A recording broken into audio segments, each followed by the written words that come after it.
ازيكم؟ انا جاي النهارده اقول لكم على اختراع في العربيه.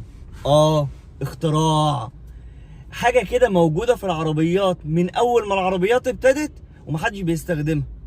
ازاي يا عم مؤمن؟ يعني ايه محدش بيستخدمها؟ زي ما بقول لكم كده، والله محدش بيستخدمها. ايه ده بقى؟ ايه بقى الاختراع بقى؟ ايه الحته الكبيره دي بقى؟ تعالوا كده معايا بالراحه. شفتوا ده دراع. الله، ايه الدراع ده بقى يا عم مؤمن؟ الدراع ده بقى موجود في العربيات من زمان، اسمه دراع الاشارات. محدش في مصر ما شاء الله بيستخدمه نهائي. طيب الدراع ده بقى بيعمل ايه بقى؟ الدراع ده لما تقوم تعمل كده لفوق يقوم يدينا اشاره يمين ان احنا داخلين يمين. شوفوا سبحان الله، يعني انت وانت داخل يمين ما ينفعش انك انت تكسر على الناس كلها وتقوم داخل عادي كده يمين مره واحده بدون ما تدي للناس اشاره. ازاي يا جماعه؟ يعني انت ازاي يجي لك قلب كده تكسر وتدخل على الناس يمين بدون اي اشاره؟ طب تعالوا بقى اوريكم الحته الجميله بقى، حته بقى مش موجوده في كل العربيات. لما تنزل الدراع لتحت يديك اشاره شمال. والله هي بغباوتها بسلطاتها ببابا غنوجه. يبقى انا دلوقتي بستخدم الاشارات دي امتى يا جماعه؟ استخدم الاشاره لما اكون عايز اروح يمين وشمال. ما ينفعش ان انا اقول ايه معلش اصل احنا في مصر محدش بيدي اشارات. انت ادي اشاره، ابدا بنفسك.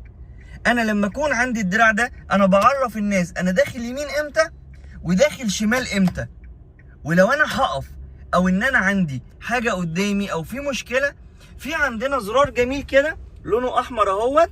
الزرار ده لما هتضغط عليه كده هيديك الانتظار اللي هو اشاره يمين واشاره شمال. يا ريت يا جماعه الحاجات دي الناس تستخدمها. الحاجات اللي موجوده اللي احنا بنتكلم عليها دي حاجات موجوده في العربيات من سنين ومحدش بيستخدمها. طب ما بتستخدمهاش ليه؟ ما هي موجوده معاك في العربيه.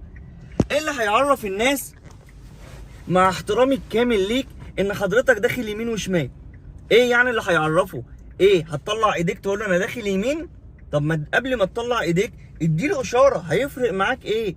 اديله اشاره هيعرف هو انك انت داخل يمين يقوم يبعد عنك. طب انا داخل شمال، اديله اشاره انك انت داخل شمال، مش لازم تشوح له بايدك. تمام؟ دي حاجات صغيره من ضمن الكماليات وموجوده. المفاجاه بقى، المفاجاه موجوده في كل فئات العربيات.